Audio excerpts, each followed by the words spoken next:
งนู้นខ្ញុំមិននិយាយតងនឹងរឿងខ្សែភ្លើងធ្លាក់កាត់ផ្លូវជាតិលេខ 5 នៅចំណុចផ្សារលើខេត្តកំពង់ឆ្នាំងបាទអញ្ចឹងក៏ពេលដែលផ្សាយសារខ្លីមិញទៅខាងខេត្តកំពង់ឆ្នាំងឆ្លើយតបមកភ្លាមខាងភ្លើងបាទខាងមេភ្លើងបាទហើយខាងមេភ្លើងហ្នឹងគាត់ប្រាប់អញ្ចេះអ្នកគ្រប់គ្រងអគ្គិសនីខេត្តកំពង់ឆ្នាំងហ្នឹងគាត់ទូរស័ព្ទមកខ្ញុំមិញហ្នឹងម៉ោងសម្រាប់មិញហ្នឹងគាត់ថាលោកវិធីសូមជម្រាបជូនបកស្រាយរឿងខ្សែភ្លើងធ្លាក់កាត់ផ្លូវតាមពិតដែលខ្សែដែលធ្លាក់កាត់ផ្លូវនោះមិនមែនជាខ្សែភ្លើងទេគឺជាខ្សែកាបនិងខ្សែប្រព័ន្ធអ៊ីនធឺណិតបាទដែលឆ្លងកាត់ធ្លាក់ផ្លូវនោះដែលធ្វើឲ្យស្ទះហ្នឹងអញ្ចឹងគាត់គ្រាន់តែចង់បដិសេធថាវាមិនមែនជាខ្សែភ្លើងទេព្រោះប្រជាពលរដ្ឋឲ្យតែឃើញខ្សែអត់មានថាខ្សែអ៊ីនធឺណិតខ្សែកាបអីទេថាដឹងតែខ្សែភ្លើងទេបាទអញ្ចឹងខ្សែដែលធ្លាក់កាត់ហ្នឹងគឺជាខ្សែអ៊ីនធឺណិតនិងខ្សែកាបហើយឥឡូវនេះខាងប្រៃសណីហ្នឹងក៏មានវិធានការដែរថាក្រោយមកនឹងធ្វើការកោះហៅចំពោះម្ចាស់ខ្សែកាបម្ចាស់ខ្សែអ៊ីនធឺណិតដើម្បីធ្វើការប្រជុំគ្នាតាក់ទងអំពីបញ្ហាការទទួលខុសត្រូវចំពោះខ្សែកាបទាំងឡាយខ្សែអ៊ីនធឺណិតទាំងឡាយដែលទៅតទ្វេប្រហែសដែលងាយនឹងធ្លាក់មកខាងក្រោមធ្វើឲ្យបញ្ហាបាទអញ្ចឹងខាងប្រៃសណីខេត្តកំពង់ឆ្នាំងថានឹងធ្វើការកោះហៅដាក់លក្ខខណ្ឌទៅលើខាងខ្សែកាបខ្សែអ៊ីនធឺណិតនឹងឲ្យច្បាស់លាស់តាក់ទងអំពីបញ្ហាហ្នឹងពីព្រោះកន្លងមកមានការធ្លាក់បែបហ្នឹងច្រើនណាស់ញឹកញាប់ណាស់ប៉ុន្តែមិនសូវទទួលខុសត្រូវទេជួនកាលពេលខ្លះតំណាក់តំណងទៅហើយតាំងពីព្រលឹមដល់ថ្ងៃត្រង់រសៀលនោះបានមកដោះស្រាយក៏មានដែរខាងភាគីខាងអ៊ីនធឺណិតហើយនឹងខាងកាបហ្នឹងខាងមន្ត្រីខាងកំពង់ឆ្នាំងបានលើកឡើងអញ្ចឹងតែឥឡូវនេះនឹងធ្វើវិធានការខ្ពស់ហើយក្តៅហើយបើសិនជាធ្វើពង្រឿយកន្តើយបាទតាក់ទងបញ្ហាកាបអ៊ីនធឺណិតខ្សែភ្លើងអីហ្នឹងក៏ដោយមិនមែនសម្រាប់តែខេត្តមួយទេនៅក្នុងទីក្រុងភ្នំពេញយើងក៏មានដែរបាទអញ្ចឹងបើថាបានជាពង្រឹងនៅខេត្តហ្នឹងហើយភ្នំពេញក៏ត្រូវពង្រឹងដូចគ្នាដែរព្រោះនេះនៅភ្នំពេញគឺសំខាន់ជាងគេហើយបាទមជ្ឈមណ្ឌលពាណិជ្ជកម្មដ៏ធំបំផុតនៅក្នុងស្រុកខ្មែរជាបេះដូងហើយបាទអញ្ចឹងព្រោះកន្លែងខ្លះយើងក៏ឃើញថាខ្សែភ្លើងធ្លាក់ជិតទៅដល់ដីខ្លះទៀតខ្សែកាបខ្សែអ៊ីនធឺណិតអីធ្លាក់ឡើងទៀបឲ្យខ្លះទៅឡានតាក់បាទវាចេះដោយសារទៀបពេកឡានខ្ពស់តាក់អញ្ចឹងបាទហើយបើតាក់ម្ដងពេលខ្លះឡានក៏ត្រូវសងខ្លះមានពាន់ខ្លះចិត្តពាន់នេះក៏មានដែរឬមួយក៏ខ្សែខ្លះគាត់ចង់ដាក់ឲ្យទៀបឲ្យឡានតាក់ដើម្បីបានលុយតែមានអ្នកសួរអញ្ចឹងទៀតបាទតែយ៉ាងណាក៏ដោយដើម្បីសុវត្ថិភាព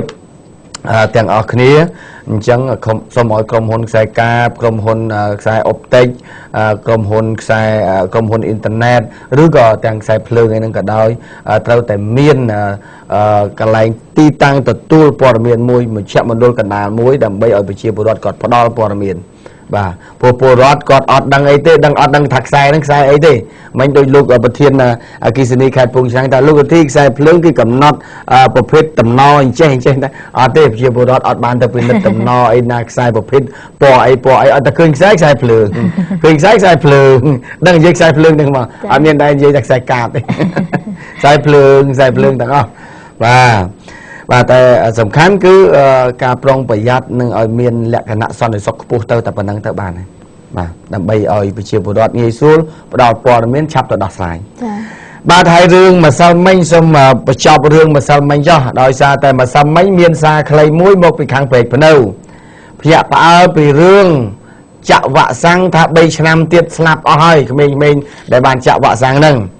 ហើយភ្ញាក់ផ្អើលមុនគេហ្នឹងនៅខាងព្រែកភ្នៅភូមិដួងហ្នឹងទៅបងបាទដាស់កូនដាស់ចៅពីម្សិលមិញនឹងឲ្យផឹកក្រូចឆ្មាលាយជាមួយស្ករសពេញណាពេញណីកូនខ្លះឲ្យទាញចេញពីសាលារៀនមកបាទក្រោយពេលដែលយើងបានបញ្ជូនសារទៅដើម្បីកុំឲ្យគាត់មានការភ័យខ្លាចចំពោះការពាក្យពេចន៍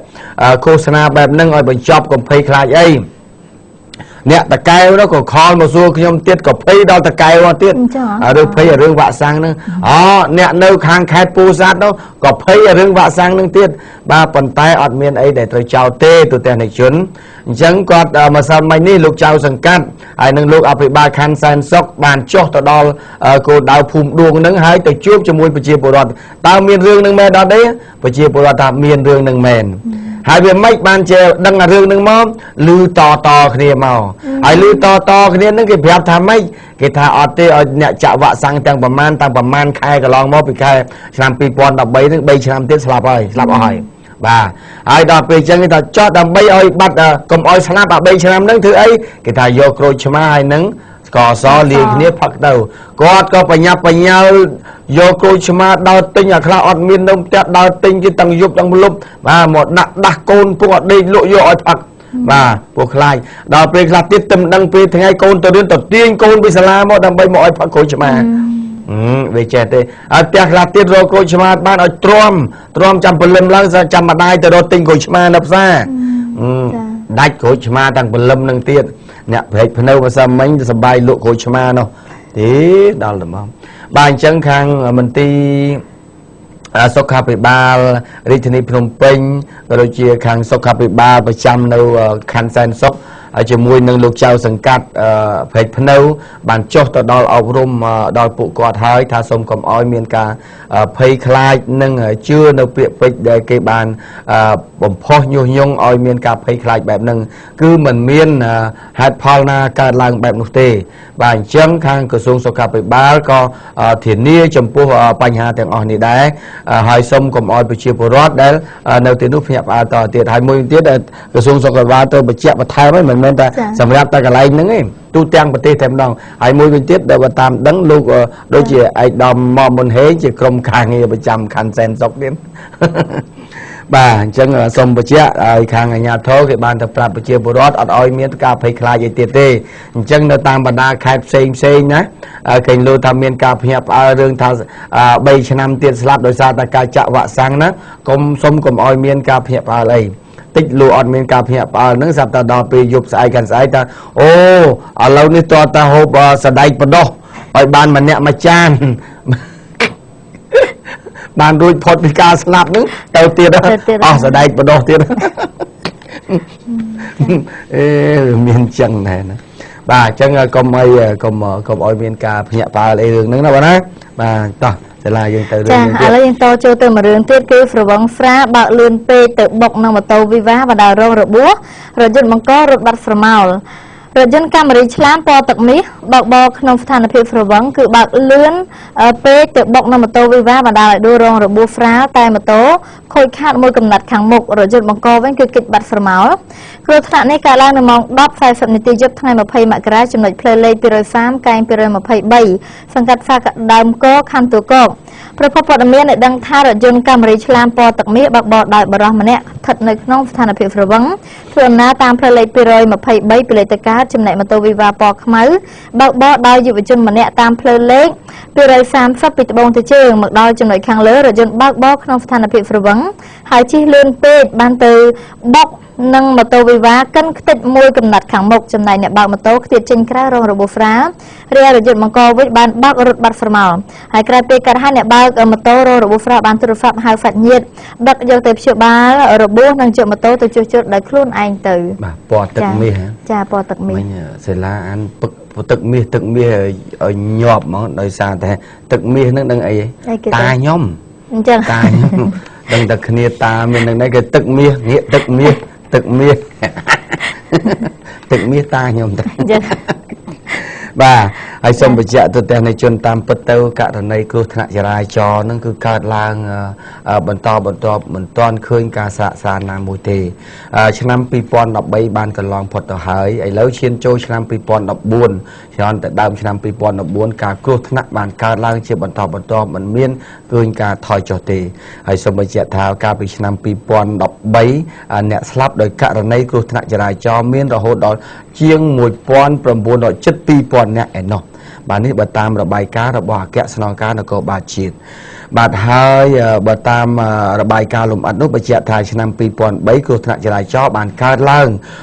4322ករណីបណ្ដាលឲ្យមនុស្សស្លាប់ចំនួន1901នាក់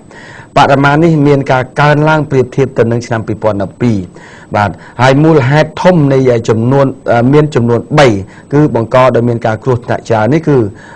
គឺការបើកបរលើសល្បឿនកំណត់ចំនួន46ករណី បាទមាន46%មិនគោរពសិទ្ធិអតិភិបចំនួន14%និងបើកបរក្រោមឥទ្ធិពលនៃជាតិស្រវឹងមានប្រមាណជា13%បាទអញ្ចឹងសូមឲ្យប្រជាពលរដ្ឋយើងប្រកាន់នៅច្បាប់បើកបរច្បាប់ចរាចរណ៍ជើងគោកបាទពីព្រោះដើម្បីអីដើម្បីយើងថែរក្សាជីវិតខ្លួនឯងនេះទេគ្មានយើងថែរក្សាសម្រាប់ការពារណាទេបាទដូចជាកន្លងមកដែលយើងច្រើនតែគ្រោះថ្នាក់នៅចុះពីលើស្ពានច្បារអំពៅនឹងមកងាកគ្រោះថ្នាក់កើតឡើងងាកគ្រោះថ្នាក់កើតឡើងហើយតែងតែថានេះទៅជាជើងកបខ្លះទៀតថាដោយសារតែឡានកុងតឺន័រធំនឹងអត់មានការត្រួតពិនិត្យជាបាទចាស់ផងប៉ុន្តែដល់ពេលអ្នកដែលពិនិត្យជាក់ស្ដែងទៅឃើញថាអ្នកបើកបរប្រភេទរថយន្តធំច្រើនតែក្មេងតូចដែលបើកប្រហើនហើយតាមការសង្កេតរបស់ប៉ូលីសដែលប្រមាណអាទិត្យមកនេះគេចង់ដឹងថាឡានធំមុនពីមូលហេតុគ្រោះថ្នាក់តែហ្នឹងវាយ៉ាងម៉េចវាបើកលឿនអត់បង្អន់អត់មានគិតថាឡានខ្លួនឯងធំមកដល់ឡើងលុតវូចាប់ដើមចុះដល់ពេលចុះវានឹកឃើញថាអាផ្លូវនោះផ្លូវកាត់កាត់អញ្ចឹងចាប់ដើមជន់ប្រាំងបថុញញុចពួកឃើញណែជន់បថុញញុចហើយឡានដែលមានទម្ងន់ធ្ងន់ផងនោះទៅប្រាំងឯណាទៅទប់បានបាទនេះដោយសារតែការបើកទ្វេសប្រហែលបើកប្រហើនដោយសារតែវ័យក្មេងមួយចំនួនបាទនេះតាមការពិនិត្យរបស់ប៉ូលីសដែលអង្គុយអង្កេតនៅលើស្ពាននេះប្រាប់ខ្ញុំមិនសមមិញបាទទៅទៀតចាឥឡូវចូលទៅមួយករណីទៀតគឺរថយន្តឆ្លាមបុកនឹងរបាំងថ្មពុះចែកផ្លូវបើអស់5កង់ប្លង់ទៅលើហ្វូនច្បារ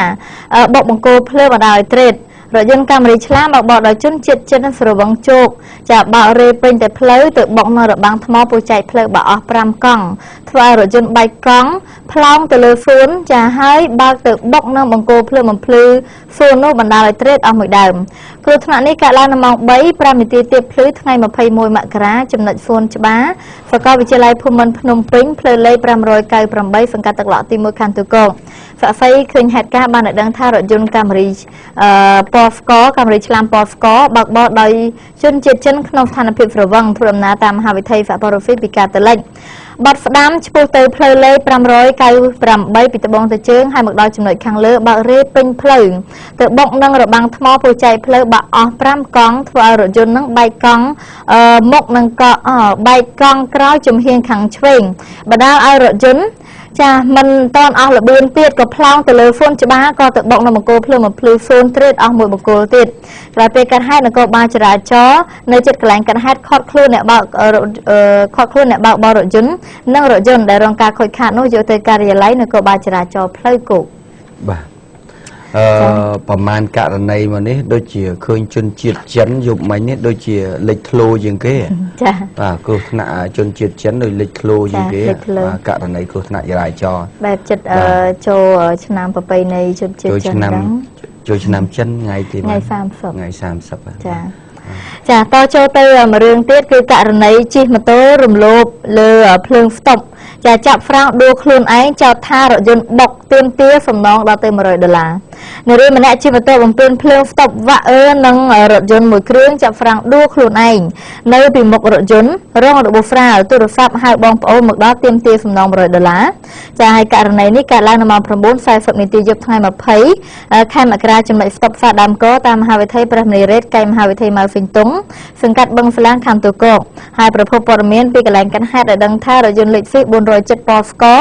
បើកបរដោយបរិសម្នាក់ធ្វើដំណើរតាមមហាវិថីម៉ៅហ្វីងតុងពីត្បូងទៅជើងចំណែកម៉ូតូ Click ពណ៌សបើកបរដោយនារីម្នាក់តាមមហាវិថីព្រះមនីរ៉េតពីកាទៅលិចមកដល់ចំណុចស្តុបភ្លើងអតិភិបខាងរថយន្តបំរុងនឹងបត់ឆ្វេងស្រាប់តែម៉ូតូបើកបរមិនគ្រប់ច្បាប់ចរាចរណ៍បើកបំពេញភ្លើងសញ្ញាវ៉ាក់នៅរថយន្តចាប់ហ្វ្រាំងបណ្ដាលឲ្យដួលនៅពីមុខរថយន្តរងរបួសស្រាលហើយឃើញបែបនេះអ្នកបើករថយន្តបានចុះទៅជួយលើកស្រាប់តែនារីជាអ្នកបើកម៉ូតូបានចោទថារថយន្តបើកបុកម៉ូតូរបស់គេនៅបានទូរស័ព្ទហៅសាច់ញាតិមកដល់ទាមទារសំណងពីម្ចាស់រថយន្តចំនួន$100ចាហើយក្រោយពេលកាត់ហេតុអ្នកបើករថយន្តមិនព្រមសងសំណងទេដោយសារតែសំអាងថារថយន្តរបស់គាត់មិនបានបុកចាបន្ទាប់មកសមត្ថកិច្ចបានធ្វើការវាស់វែងឃើញថារថយន្តមិនមានកំហុសទើបយល់ព្រមឲ្យរថយន្តបើកចេញទៅដោយមិនទាមទារសំណងចាខូចចឹងតាមពិតម៉ូតូនោះទេដែលជាអ្នកបើករំលោភភ្លើងស្តុបបាទហើយទៅបុកឡានរបស់គេអត់ទេគិតទៅអញ្ចឹងបាទលោកប៉ូលីសខ្ញុំសូមទៅសើ ធ្វើកិច្ចការទាំងអស់នឹងយើងកុំគិតរឿងតូចបុកអធំនឹងតែខុសណាបាទយើងត្រូវគិតអំពីខុសនឹងត្រូវយកច្បាប់មកធ្វើជាសំអាងបាទហើយតើអ្នកណារំលោភលើអ្នកណាបាទជួនកាលពេលខ្លះខាងម៉ូតូទីមានអ្នករងរបួសឡានអត់រងរបួសប៉ុន្តែបើគេបើកត្រូវឲ្យគេទទួលកំហុសហ្មងឲ្យគេសងហ្មងបាទអត់ទេនេះជាគំរូទី1ដែលខ្ញុំត្រូវកត់សម្គាល់ពីព្រោះដើម្បីកុំឲ្យឃើញថាទម្លាប់អាធំដឹងតែខុសប៉ុន្តែអាធំបើថាខុសឲ្យតែខាត់ទៅតែសងអាតូចបើដឹងតែខុសឲ្យតែខាត់ទៅតែសងអាធំអានឹងយើងនិយាយអំពីច្បាប់ជាអតិភិបតែម្ដងបាទអត់មានគិតពីរឿងអ្នកឯងធំជាងគេអ្នកឯងទៅទទួលខុសត្រូវងាប់ហើយគេខំគោរពច្បាប់ចង់ងាប់តែទីបំផុតដល់អ្នកដែលមិនគោរពបែរជាមកបុកដើម្បីឲ្យសងទៅវិញអញ្ចឹងគឺខ្ញុំក៏ចេះរស់ស៊ីដែរបាច់រស់ស៊ីអីដែលទៅបុកតាធំហ្មងឲ្យសងទៅករណីនេះម្ចាស់រថយន្តគាត់មានវិជ្ជាវធម៌ណាគាត់ឃើញម៉ូតូចាប់ហ្វ្រាំងដួលនៅមុខឡានហើយគាត់ចាប់ជាប់ហ្វ្រាំងជាប់ណាគាត់ចុះទៅជួយលើកទៀតអង្គណាមកចោតគាត់អញ្ចឹងដូចជារៀងនេះទេបាទអត់ទេមានជួនកាលពេលខ្លះមកអញ្ចឹងទៅបើសិនជាឡាននេះនៅលឿនណាចាស្លាប់បាត់ហើយចាព្រោះមិញនេះគឺចាំពាក់កដាលឡានគាត់បើយឺតហើយចាប់ប្រាំងតន់ហើយចំពីមុខឃើញចាបាទចាប់ពីមុខហើយដែលគាត់តាមពិតបានន័យថាឡានគេមកតាមលំដាប់ដោយនៃភ្លើងស្តុបរបស់គេហើយដល់ពេលនេះមិនបឋមឯនោះបានន័យថាក្រហមឈប់លឿងឲ្យត្រៀមបាទហើយខៀវមិនទៅដល់ពេលគាត់លឿងមិនត្រៀមទេណាលឿងបន្ថែមល្បឿនបន្ថែមល្បឿនឲ្យផុតអាលឿងនឹងព្រោះវាដល់ក្រហមឡើយអើយបាទអញ្ចឹងនេះជាគំរូទី1ហើយមិនមែនថាក្មួយស្រីបើថាយើងខុសហើយយើង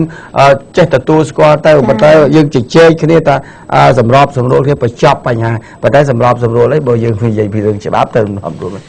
ប៉ុន្តែបើសិនជាខ្លះគេថាតែក្មួយឃើញគេអត់ខាងឡានហ្នឹងក៏គេថាទៅបានដែរដល់ប៉ូលីសវាស់វែងទៅឃើញថាអូម៉ូតូខុសហើយបើសិនជាខាងឡានគេនៅប្រកាន់ថាអត់ទេត្រូវបង់ឲ្យខ្ញុំអ្នកឯងជិះរំលោភច្បាប់ពោះច្បាប់អញ្ចឹងបងឲ្យខ្ញុំបាទទោះបីឡានខ្ញុំអត់ប៉ះពាល់ទៅហានិភ័យមួយទៅធ្វើឲ្យខ្ញុំចាប់ប្រាំងបខំណែពួកប្រមានដល់អ្នកកុំឲ្យបើកបរអត់គោរពច្បាប់អញ្ចឹងតទៀតចោតបាទយ៉ាងណាហើយដល់ពេលអញ្ចឹងទៅបែបគិតថាធំទៅសងហើយបងប្អូនមកជួយខ្នងខ្ញុំខ្ញុំមានបងធ្វើការងារហ្នឹងធ្វើការណាធ្វើកូនសិស្សលោកនៅធ្វើការណាធ្វើការនៅខាងប្រធានការងារខាងដឹកជញ្ជូនមកកន្លែងបាទដឹកជញ្ជូនភួយបាទតើតាក់តងនឹងរឿងគ្រោះថ្នាក់អីយើងនិយាយដោះស្រាយគ្នានឹងទៅកុំចូលចិត្តអន្តរាគមន៍មិនច្រើនពេកបាទប៉ុន្តែគាត់ទៅពេលខ្លះដាក់តងតាមទូរស័ព្ទមិនមែនថាឲ្យក្រុមអន្តរាគមន៍មកជួយបងប្អូនអន្តរាគមន៍ណាថ្នាក់ដឹកនាំណាខ្លះគេគាត់ទៅប្រាប់បងប្អូនគេឲ្យមកជួយមើលបាទបងអើយខ្ញុំគ្រោះថ្នាក់ហើយអាហ្នឹងវាមិនអីទេតែបើសិនតែទាញទូរស័ព្ទបងឲ្យមកមើលអានេះមួយមើលបាទបើលុតវាតិចមើលបាទអាហ្នឹងត្រូវហើយអ្នកមកអន្តរាគមន៍ប្រយ័ត្នទៅជាប់ខ្នោះគេវិញព្រោះឥឡូវអត់ទេណា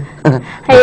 ខ្ញុំកោតទូលមកគឺតែអញ្ចឹងខ្ញុំកោតបងអូនហ្វ្រីគេមកជួយលើកអញ្ចឹងដាច់ចិត្តចោតគេដែរបើខុសវាអត់មានបញ្ហាតែបើមិនជាខុសក៏យើងនិយាយដោយសន្តិវិធីដែរចាជួនកាលវាខ្លួនអាចបាន50អញ្ចឹងតែគួយស្អីតែថ្ងៃក្រោយទៅចាំណាកុំជិះអញ្ចឹងទៀតនេះសំណាងហើយដែលឡានគេបើកយឺតហើយគេចាប់ប្រាំងតន់ទោះបីម៉ូតូក្មួយនៅចំពីមុខឡានក៏ដោយប៉ុន្តែឡានគេកំពុងធ្វើដំណើរតាមភ្លើងស្តុបធម្មតាតែក្មួយទេខំលឿនដើម្បីឲ្យផុតបាទនេះបើសិនជាឡានគេមិនចាប់ប្រាំងតន់មិនស្លាប់ដែរហើយឃើញទេនេះហើយបានន័យថាយើងអត់មើលភ្លើងលឿងមិនភ្លើងបន្ថែមល្បឿនទេណាត្រៀមខ្លួនដល់ឈប់នៅគំនូយ៉ាឥឡូវដល់វគ្គទៀតចាវគ្គទៀតចាវគ្គចូលនេះសិនចូលសាសិនសាច្រើនណាចាបាទចូលទៅសាសិនសាទី1គឺសាមកពីអាជីវកររកស៊ីដឹកយកបកាទៅចិញ្ចឹមបាទយកបកាទៅចិញ្ចឹមគាត់លើកឡើងចេះគាត់ថាគាត់នឹងចង់មានរបរមួយចិញ្ចឹមបកាគេប៉ុន្តែដោយសារតែកូនបកាអត់មានអ្នកលក់នៅក្នុងស្រុកខ្មែរទេមានតែទៅទិញមកពីវៀតណាម chẳng có tự tính con bậc kia một pi Việt Nam bàn tay đó là pi chlong đài mau ti bầm phốt nè nơi tam trọ prum đài nước thư bạp quạt cái chập con bậc kia quạt hơi ở bong miền đọc mơn chiêng này nó và chiêng đọc mơn này nó và đó là pi chẳng tới quạt thà cho bờ sân chìa khi ông tờ rô tinh con bậc kia đời xa tại bậc tiệ sọc khmai dưới vì ở miền trăm con bậc kia trong tờ dâu pi Việt Nam tinh thò mà đa sọp chỉ bao nhiêu khó đây và hai thò mà đá bậc kia để tinh pi bậc tiệ kia mốt tịch con miền châu tại Việt Nam còn trăm giờ nộp rùng này phải trả đó là pi về trả khai cái bồn khai cái bồn ô ngày muốn phải trả đấy tam cho nó và ta pi lúc ở chuyên Việt Nam cái dâu con bậc kia một tì kia nếu lấy cho về trả đoàn chân còn vô và tò mò hàng sầm mặt cái khoát bậc kia con hai thọ mà đá cái thà con bậc kia để vô môn chấm cái đạn nồng thong hay đạn miền ấy oxygen này không nâng cái thà oi tự đôi cả lấy cầm oi lướt pi mùi mau sam sập này tì cầm oi lướt pi mùi mau cả là và lướt pi mùi mau cả là con bậc kia nó ngó bay on chấm man tì cho đó sầm mặt cái chạp kia tục bay mau người dân tử và hai tiêm tia băng và chất và phay mơ này chẳng thế mình nè oxy nó mình ngọt cái ấy